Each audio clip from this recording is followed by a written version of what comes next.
I had become accustomed to was more unbearable than the act of feeling it itself. I snapped back to reality, finally able to focus my vision for the first time in what felt like hours, only to see that I was home. Checking my phone, I confirmed it was just after midnight on August 19th. And I noticed a text from Emily. "Did you do the summer reading? Class starts in 2 days, and there's no way I'm going to finish. I was hoping to borrow your notes. Sent 20 minutes ago. My second chance had been granted. But what was a fair price for the life of my friend?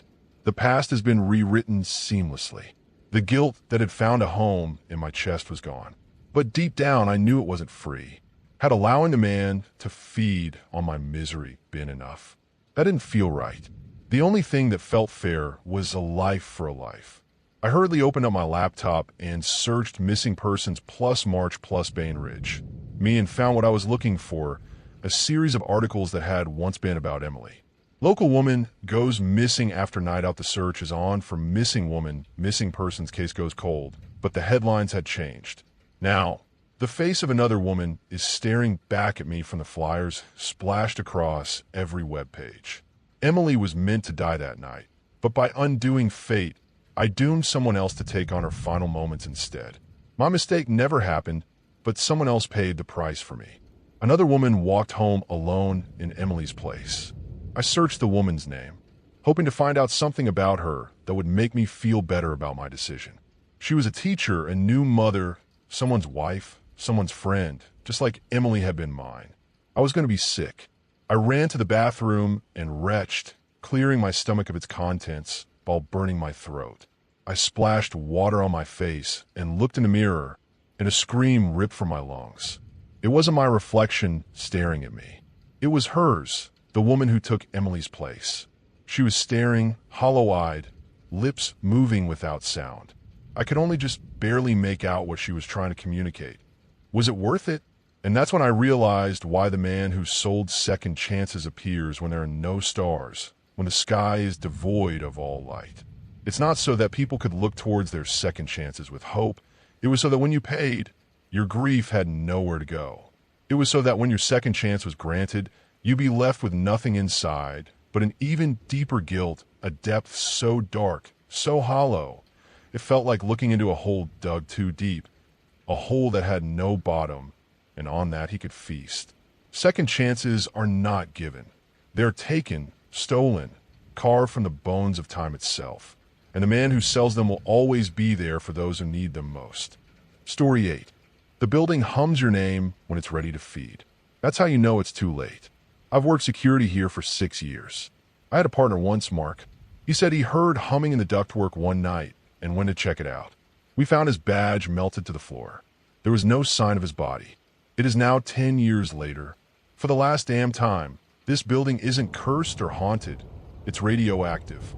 Your magic chants and potions aren't going to do shit. I shouted the words hard enough to echo down the crumbling corridor, past rusted pipes and cracked lead-lined walls. The silence that followed was thicker than it should have been. The kind of silence that is almost oppressive and frays on your nerves, making the air feel like static building up before lightning strikes. The girl in the velvet cloak didn't even blink. She just kept drawing her chalk sigils on the floor like this was some midnight seance and not an abandoned government fallout lab, sitting on top of enough enriched uranium to boil a city block. Her friend, some wiry guy with glassy eyes and a pendant made of animal teeth, whispered a Latin phrase that I swear made the air grow colder. Or maybe that was just the draft from the busted ventilation system. I know what this place is. It's not haunted. It's not possessed. It's a fucking wound in the earth that never scabbed over. I thought they'd run when the lights flickered. Most do. This place has a way of getting under your skin. But these two, they just smiled wider, like a couple of children at a carnival. I stepped closer, boots crunching over broken glass, and paint chips flaking off like skin. Whatever you think you're summoning, you're not. You're just stirring up shit best left buried. The girl looked up at me, her pupils blown wide like black holes. "We're not summoning," she whispered. "We're listening." I opened my mouth to argue, and that's when the Geiger counter on my belt let out a scream. Not a normal tick. Not the anxious stutter it gives when the old cores breathe. This was a solid tone. A banshee wail of invisible death. Every emergency light blinked red. My radio fizzled and popped. And down the hall, where the lead doors were welded shut in 79, came the sound of fingernails on steel. They had opened something. Or maybe awakened something that was already here. Get away from the sigil. I yelled, lunging forward. Too late. The chalk circle flared a sickly green. The girl's head jerked back. Her mouth opened wide. And what came out of it was not a scream. It was more like a frequency. A tone. Excerpt from site. 12 security incident log. Redacted date. / 20 time. 2:13 a.m. location. Sublevel 3B. Containment corridor E subjects. / redacted / civilian trespassers / ritual contamination. Event summary / unidentified anomalous vocalization triggered radiation surge across all monitoring stations. The gamma burst measured 13.6 sieverts in under 0.3 seconds. Auto containment doors failed to engage. / one civilian began levitating approximately 0.7 meters off the ground. The subject's eyes were replaced with what appeared to be circular radiation burns. / secondary subject began screaming mid-chant before collapsing into the floor tiles. Surface remains fused with organic matter, still emitting a low-frequency hum. Voice samples of the subject now circulate in the ventilation system, reciting something that sounds like reverse Latin during pressure drops. Security believes the subject is perhaps somehow attempting to finish a ritual through the ductwork. / site declared unrecoverable. Remote observation only. The building does not contain the anomaly. The building is the anomaly. Dr. Keene, last known transmission before neural collapse. Journal fragment, recovered from charred backpack / shit I don't know. The clocks are all broken, and my watch is counting backward now. / I saw Mike in the hallway. Or something that looked like Mike. He asked why I didn't finish the chant. Said the atoms weren't aligned, and I broke the seal. I asked what seal. He peeled off his jaw like a glove and screamed the word time. Immediately afterward, my nose began bleeding. / I think I'm part of the facility now. I hear it breathing when I sleep. I taste static. If anyone finds this, don't speak. Don't read the glyphs. Don't hum. The frequency is contagious. Back to narrative. When I came to, I was in the surveillance room. Alone, where I thought I was. The monitors were all snow, except one. Camera 9, the one trained on the hallway outside containment door Delta. That's where I saw her. The girl. Still hovering. Still glowing. But it wasn't the girl anymore. It was her shape, sure, but her mouth moved oddly, and her shadow pointed in the wrong direction. It kept twitching. Every time she opened her mouth, what looked like shadows spilled out. And behind her, in the deepest part of the frame, something was scratching on the other side of the screen. From the inside, the footage cut out, not with a static flicker, not with a power surge. It went dark the way a dying eye dims. I backed away from the screen just in time for the walls to breathe in. No, not a figure of speech. The walls inhaled. The drywall flexed inward. I felt the pressure shift like the lungs of a buried god were pulling a breath through miles of concrete and malice. I ran, or at least I thought I did. Every hallway turned into the same hallway. Every exit sign pointed inward. I passed what looked like my own shadow 3 times. Once it waved. Oh God, am I going insane? I finally ended up in the reactor chamber, though we hadn't called it that in decades. It wasn't a reactor anymore. Not really. The core had changed. No rods, no coolant tanks, just a hole. A hole that reflected nothing. Like someone had carved a pupil into the fabric of the universe and left it bleeding in the floor. Floating above, it was the girl, or what was left of her.